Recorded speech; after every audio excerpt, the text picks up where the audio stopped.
Hi, welcome to our daily encounter. Today we see Jacob going to the land of Egypt. And as they come down with the 70 people in the family, uh, Joseph gives some advice. He tells them, tell Pharaoh, if Pharaoh asks you what your occupation is, tell him that you're shepherds. And the reason he told him to tell them that is, well, for one, it's true, they are shepherds, but the main reason why he tells them to do that is so that it would guarantee them a spot in Goshen, because the Egyptians did not like shepherds, and Goshen was a land located kind of within Egypt, but also separated from the Egyptians, and so it'd be a perfect place for Joseph's family to live. Uh, They would be in a land of plenty. They would be in the land of Egypt, but yet separated from the Egyptians. And this becomes the perfect spot for Israel to be preserved. Talking about the nation Israel.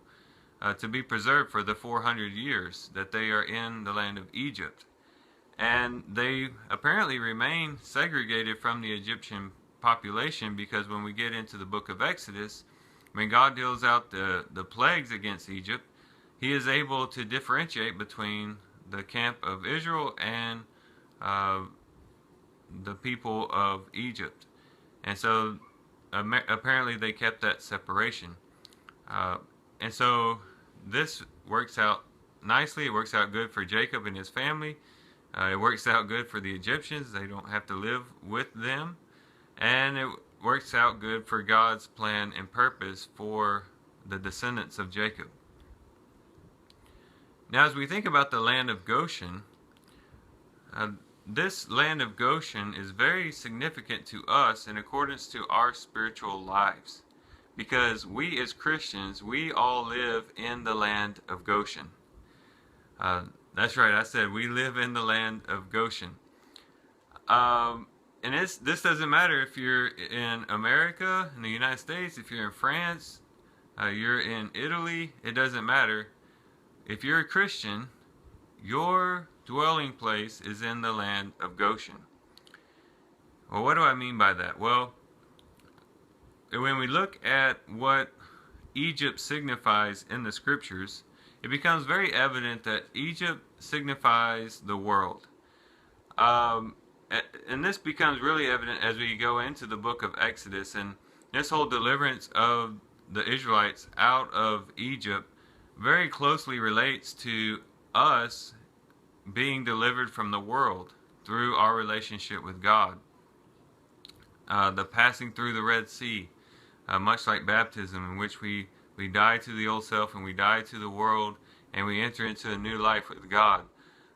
Egypt, a clear picture of the world there, and that continues on throughout the scriptures, and it also is true here as well.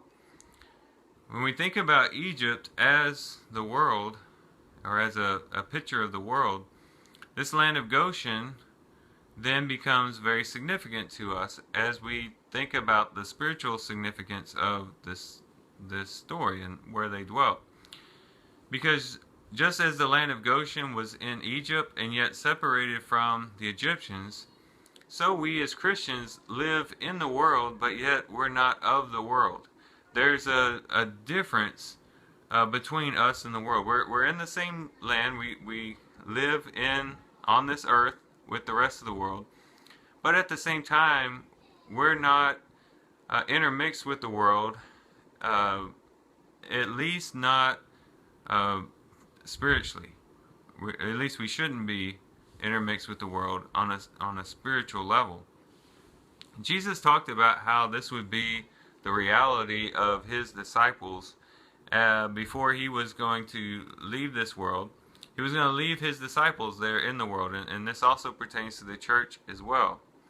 In John chapter 17, we have the Lord praying to God on the behalf of his disciples and also on the behalf of Christians. When he says this, he says in verse 11, I am no longer in the world, and yet they themselves are in the world. Okay, so he says that his disciples, and then also the Christians, are going to be in the world. He's leaving the world. He's going to ascend to the Father, but he's leaving them in the world. But however, when we go on and read further in this chapter, further in Jesus' prayer here, we see that they are not of the world. In verse 14, he says, I have given them your word, and the world has hated them, because they are not of the world, even as I am not of the world. Just as the Egyptians hated shepherds, and therefore didn't want to have anything to do with them and put them in the land of Goshen, so the world will hate us as Christians. Why is that? Because we are not of the world. We're in the world, but we're not of the world. There's a difference between us and the rest of the world. We are a special people before God. This is found in 1 Peter chapter 2, where Peter says in verse 9, you are a chosen race, a royal priesthood, a holy nation, a people for God's own possession, that you may proclaim the excellencies of him who called you out of darkness into his marvelous light. For you were once not a people, but now you are the people of God. You had not received mercy, but now you have received mercy. And so we are the people of God. And yet we're living in this world. And so we're in this transition period to where we haven't entered yet into the promised land or into heaven itself. But yet we're still not stuck in the world. At least not spiritually, we're not stuck in the world. And so we're kind of just here in the land of Goshen, living a life separated from the world, but looking forward to the promise that God has made to give us our inheritance in heaven. And so our experience is very similar to the Israelites as they would grow and multiply into a nation there in the land of Goshen.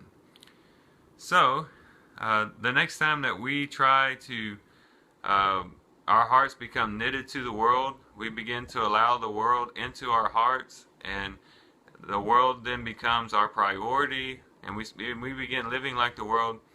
Let's remember this picture of the Israelites in the land of Goshen, and remember that even though we are in the world, there ought to be a separation, at least within us, between us and the world. And just remember that we are supposed to be segregated unto God. We are his special people, his own possession, and we need to live with that in mind. So hopefully this devotion has helped you guys today. I do thank you for watching the video. Can't wait to see you guys here tomorrow. Hope you have a great day. Love you guys. God bless.